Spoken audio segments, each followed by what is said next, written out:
First Drop. I want to talk about this week. You know, I'm so sick of people hating, not only on the Patriots. No, hear me out. Seriously.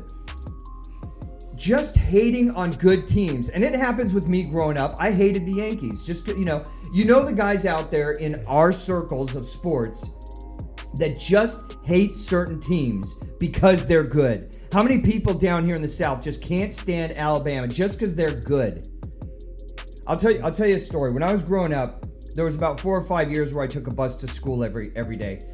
And there was this kid who I think mommy didn't hug him enough, which is a sad thing.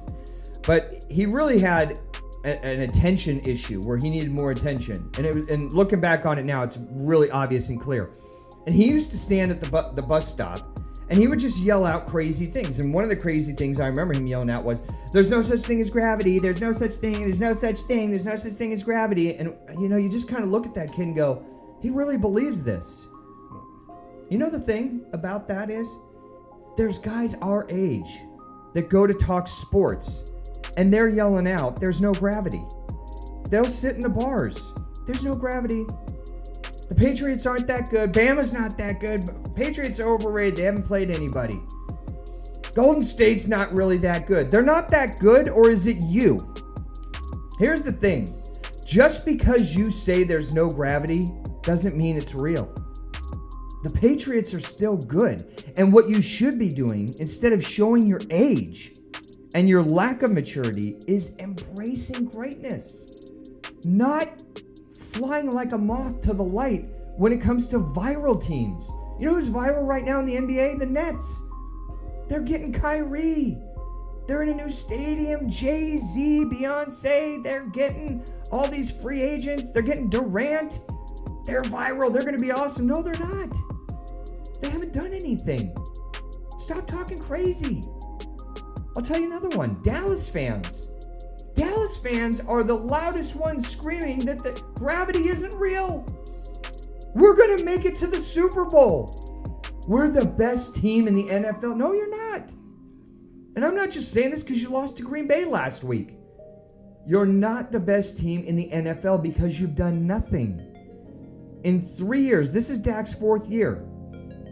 He's won 1 playoff game. You know the problem with that?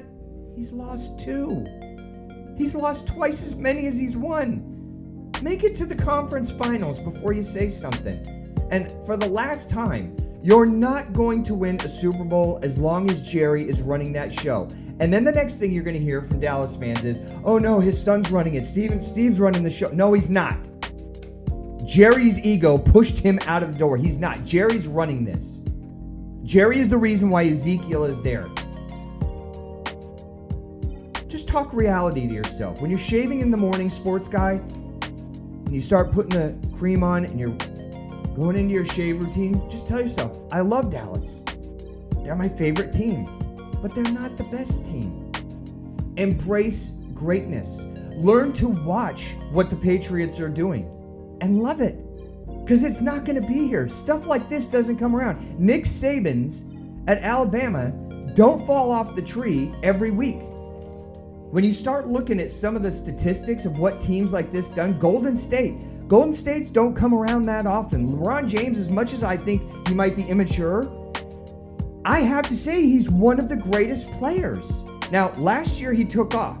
But the overall thing about these guys that just hate LeBron, I'm not a LeBron fan. I'm a fan of greatness.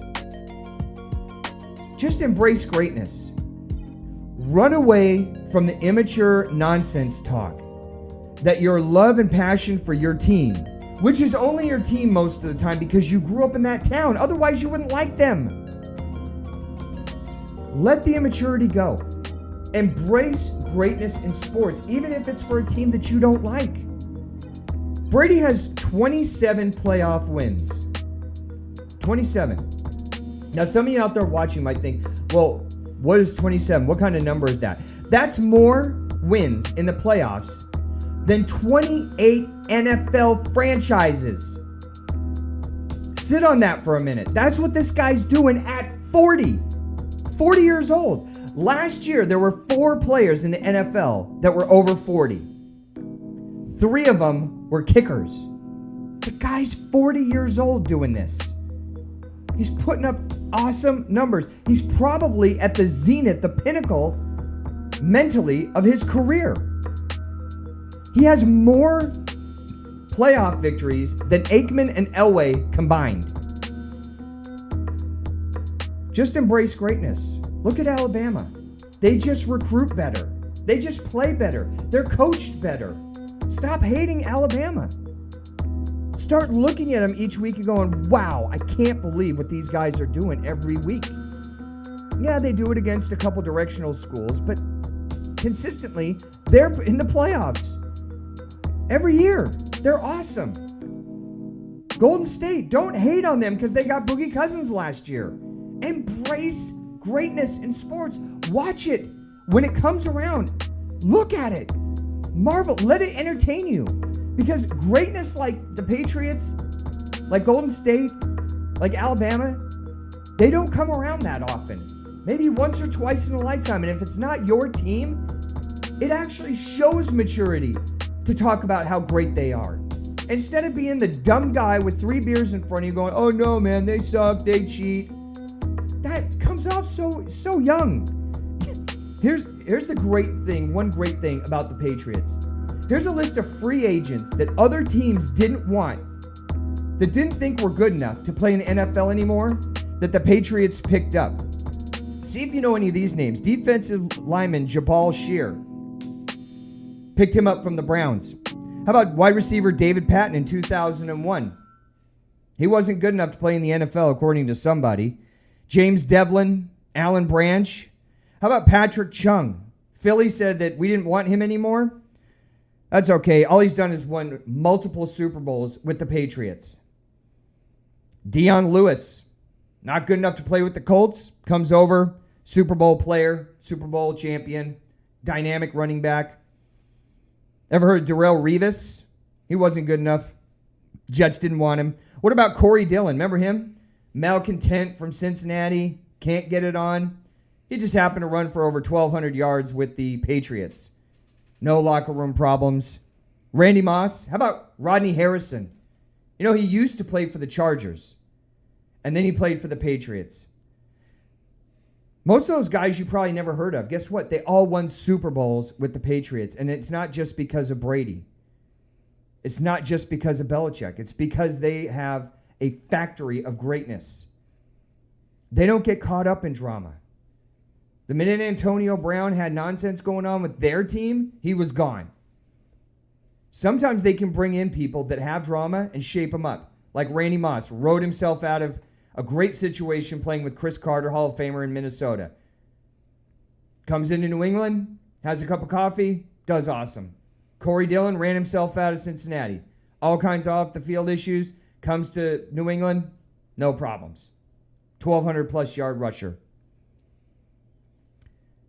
Just get over the fact that other teams are great and embrace it.